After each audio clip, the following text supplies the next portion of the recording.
This video demonstrates the Link Validator Tool in Canvas. In between terms, when you are working on your course or have imported older course material into a new shell, it is a good policy to check your links to make sure they still work. To do this, go to the course settings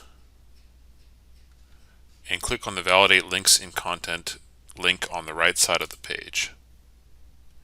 Here you will either see Start Link Validation or Restart Link Validation if you have done it recently, as I have in this case.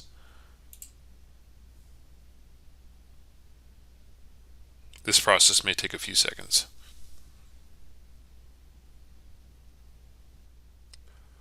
Once the validation process is complete, you can filter out unpublished content by unchecking the box under the validation button.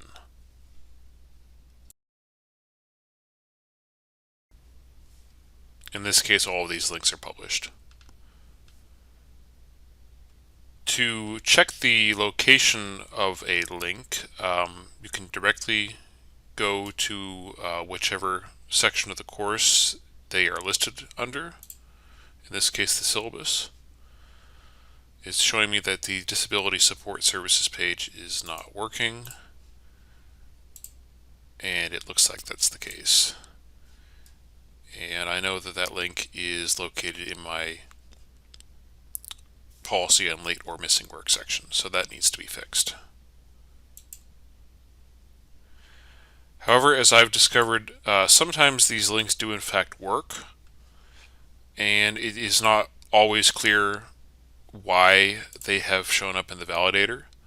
So it is good to actually check them one by one going through the course, and if you can check them from the student point of view, that's advisable as well. To fix a link, you need to go to the location and open the content editor in most cases. I'm going to replace that Disability Services link that was not working.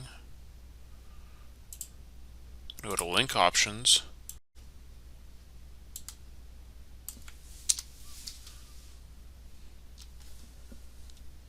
And paste in a new link. And then click Update Syllabus.